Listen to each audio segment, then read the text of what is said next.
Eli, president and founder of the United Hatzala organization, a volunteer-based emergency medical services organization in Israel. Eli, thank you so much for joining us. You have been at the scene of many terror attacks over the years. Here at the channel, we've spoken to some of your volunteers and responders about the horrors that they saw on the 7th of October. Talk to us about your account, the number of calls you must have received in the early morning on that day, and the scale of what you saw.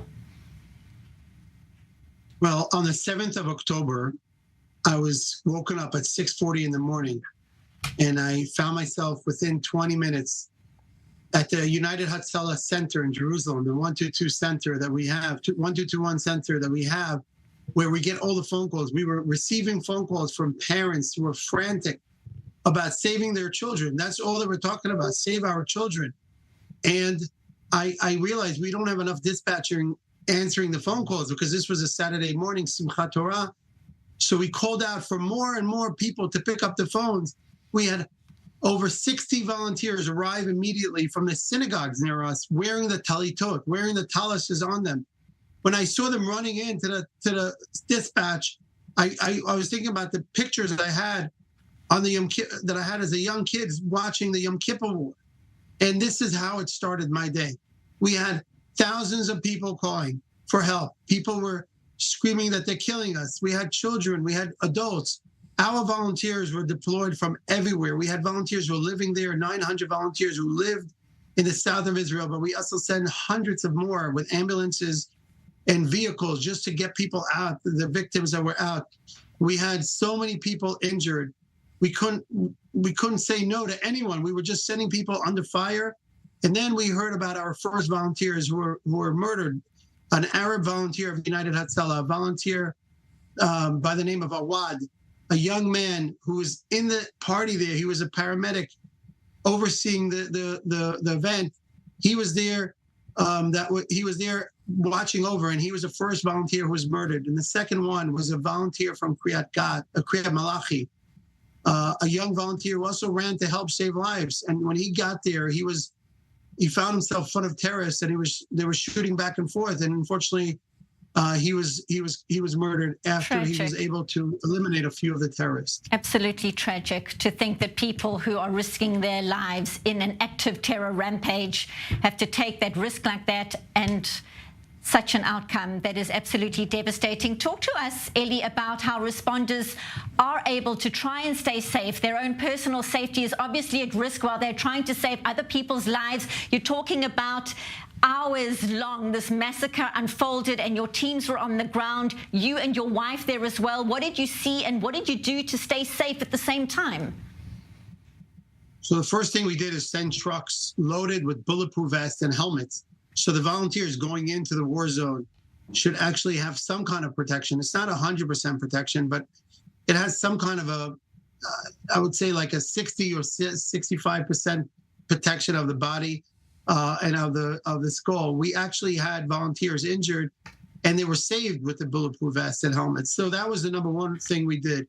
Second of all, we told volunteers who have arms to load. Unfortunately, this is crazy. Paramedics had to hold their hands on their arms to protect themselves and protect the people surrounding them. Unbelievable. We have very brave volunteers, very, very brave volunteers. Many of them were injured. We had 2 volunteers who were kidnapped. We still don't know what happened to them. This is a tragedy for the whole country, and of course for United Hatzala as well. Absolute tragedy. And certainly the unsung heroes, always the paramedics, the medics, the responders who are going to try and do their best to save lives. Phenomenal work by your teams.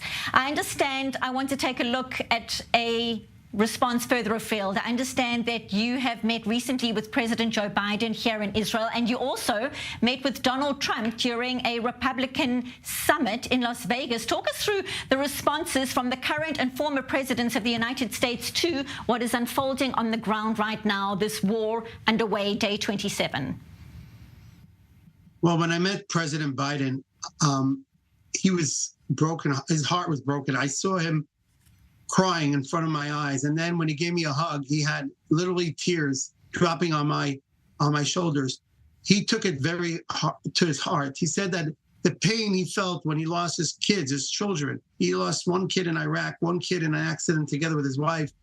He felt the same pain now than he felt when he lost his own children. Right. And it was really genuine. The feeling that I had. He kept saying that you don't need to be a Jew to be a Zionist, which I thought it was outstanding. Something he said repeatedly. Absolutely. And tell us briefly, we don't have much time left, if you don't mind, the response out of Donald Trump, briefly, please. Donald Trump was very angry, and he said if he wins the presidency, he will make sure that Israel will never face a thing like this. He said the head of the snake has to be chopped, and it's no doubt that it's Iran. Iran are behind this whole massacre and the war against Israel. And he said when he becomes president, he will deal with the head of the snake. I heard him say that. And I don't take sides. I think it's incredible to see the two presidents that I met and I spoke to. And I had the honor to show both of them what Israel is facing. Who's our enemies? These are not regular enemies. These are the lowlifes of human, and it has to be dealt. And we can't stop. We need to fight them. And they both agreed on this.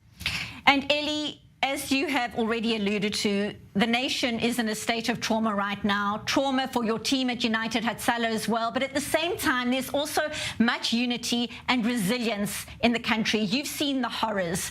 What message do you have for the country right now, a country in trauma? Well, I really think we need to win together. We need to all be together. We can't criticize right now the army. We can't criticize the leadership of the government. We have to go together, hand in hand. We could afterwards decide to make any investigation of what happened. But right now, we're all together in this. We need to save our children who are in the army. My own son is in the army now. We want to make sure all of them come back safe. Unfortunately, this is the most brutal war we ever stand in front. This was a war that was forced on us. We need to win.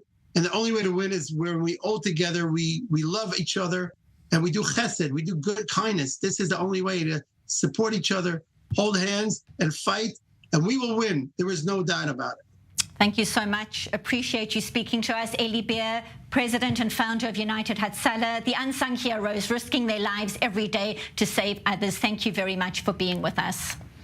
Thank you.